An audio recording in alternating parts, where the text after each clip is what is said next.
Hello everyone, welcome back on my YouTube channel. In today's slide, today we are going to start bureaucratic management theory, which is given by Max Weber. Okay, so what is the definitions and what are the examples of these topic we will cover in today's slide. So what is the contribution of Max Weber in bureaucracy? Okay, so before starting this theory, you have to understand what is the meaning of bureaucracy. Okay, so let's cover. Bureaucracy is all around us. This form of organization, which is comprised of non-elected officials who implement rules, is not only common in the public sector but in the business world as well as. ठीक है, तो bureaucracy है क्या, bureaucrats कौन होते हैं. ठीक है, if I am talking about IAS officer, if I am talking about IPS officer, तो ये क्या है, दे आर ब्यूरोक्रेट. ये क्या करते हैं, they are imposing certain rules and regulation for the society, for the business, for the organisations. भी किस तरीके से उन ऑर्गेनाइजेशन को चलाना है, उनके लिए वो बहुत सारे रूल्स एंड रेगुलेशंस बनाते हैं और उनको इम्प्लीमेंट करते हैं. ठीक है, तो ये सब क्या है, अगर ब्यूरोक्रेसी का मैं हिंदी में मतलब बताऊँ तो जैसे नौकरशाह होते हैं, दफ्तर शाह होते हैं, या फिर अधिकारी तंत्र का एक अधिकारी, वो क्या है, ब्यूरोक्रेट है. ठीक है, और वो क्या कर रहा है, मतलब कि बड़े लेवल पे जो भी पॉलिसी है उसको अप्लाई कर रहा है. ओके, और उसको फिर क्या है, एक्सेप्ट भी किया जाता है जनता के द्वारा.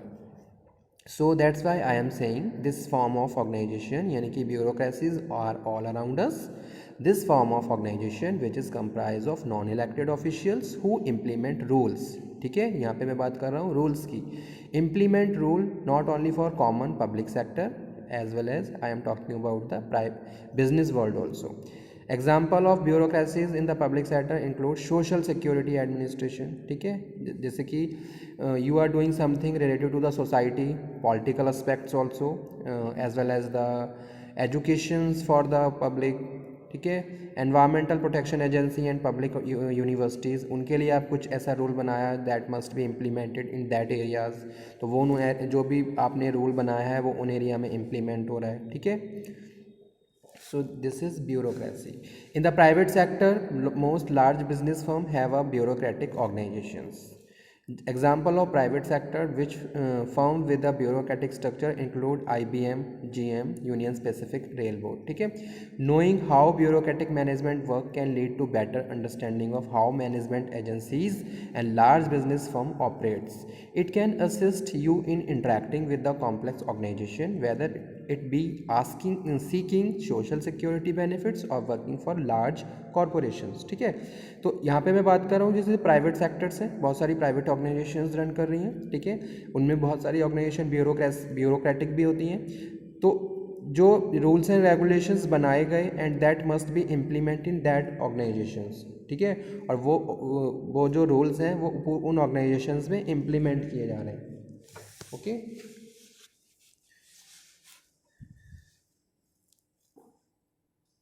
तो यहाँ पे कुछ एग्जांपल्स भी कोट किए गए हैं. IBM जो है, GM है, ये सारे क्या हैं, प्राइवेट हैं, प्राइवेट सेक्टर्स हैं, और जो कि ब्यूरोक्रेटिक ऑर्गेनाइजेशंस हैं. यानी कि एक जैसे मैं बात करूँ, a position on a small desk. ठीक है, जैसे कि एक डेस्क है और एक पोजीशंस है, वहाँ पे एक रूल बना, लेकिन वो पूरे क्या हुआ, बिजनेस वर्ल्ड में एप्लीकेबल हो गया.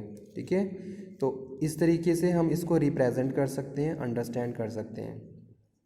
जैसे कि एक कोई डिस्ट्रिक्ट है, डिस्ट्रिक्ट में क्या है, एक IAS ऑफिसर है.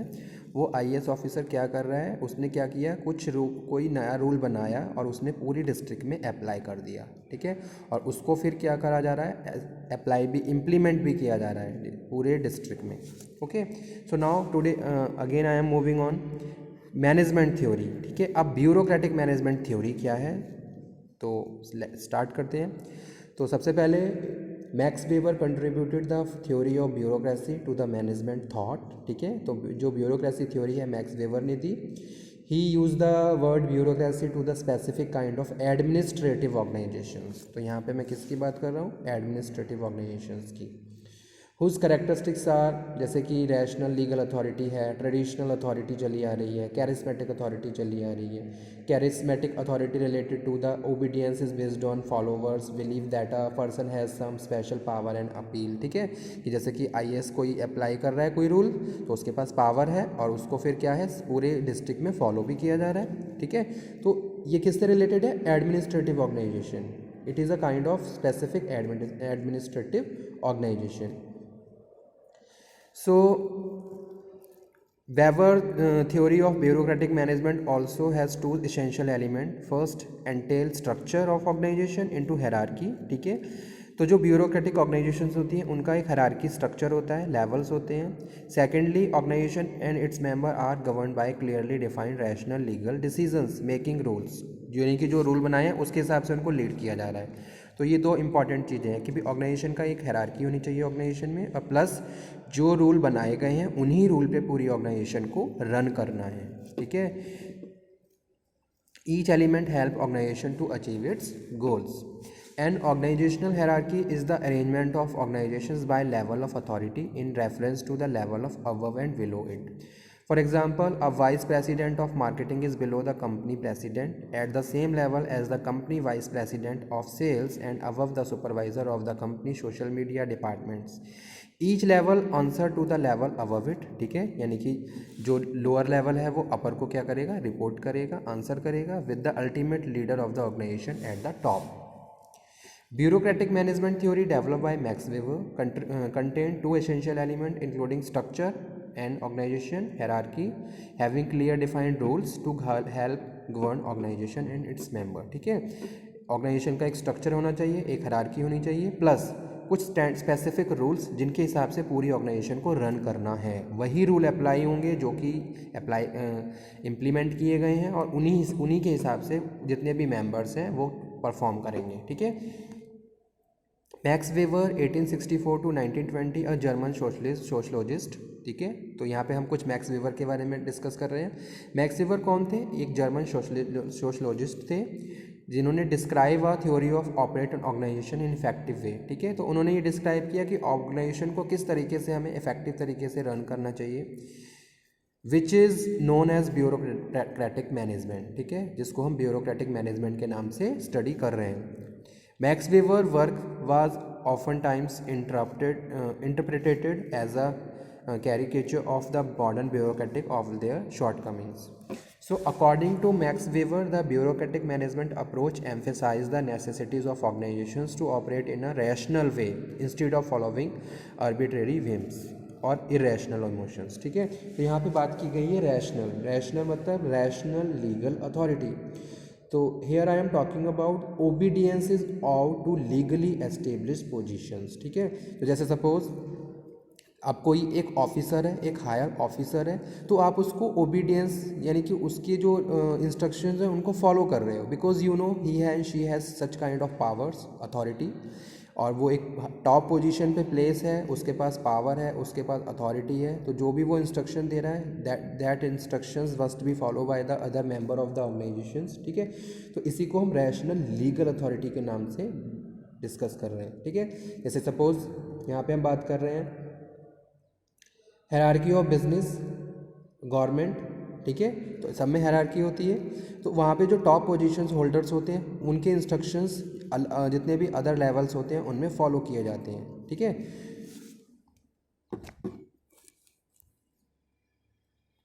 नेक्स्ट है bureaucratic management approach is developed by max weber is not suitable for business organisations but may be suitable for government organisations.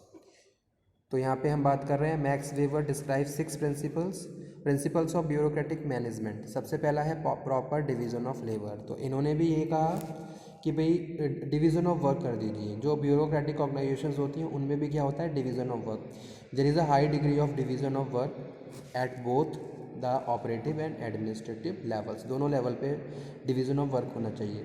And this leads to the specialisation of work. जैसा कि हमें पता है, अगर हम division of work की बात कर रहे हैं, इट मीन्स कि जो टास्क है वो स्पेशलाइज हो रहा है और कन्वीनियंट और ईजी भी हो रहा है। सेकंड जो प्रिंसिपल है ब्यूरोक्रेटिक मैनेजमेंट का, वो है चेन ऑफ कमांड। भाई उन्होंने वेवर है, उन्होंने ये भी कहा कि भाई चेन ऑफ कमांड होनी चाहिए। चेन ऑफ कमांड और organisational hierarchy should be constructed in a way that information related to decisions and work can flow effectively. ठीक है, बेटर तरीके से आप डिसीजंस ले सको और जो एक वे है कम्युनिकेशन का वो भी प्रॉपर हो, टॉप टू बॉटम या बॉटम टू टॉप। ठीक है, एक चेन में कम्युनिकेशन होगा और एक प्रॉपर चेन ऑफ कमांड होना चाहिए। ठीक है, separation of personal and official property. ठीक है, तो थर्ड जो प्रिंसिपल है वो है separation of personal and official property. Owner and organisations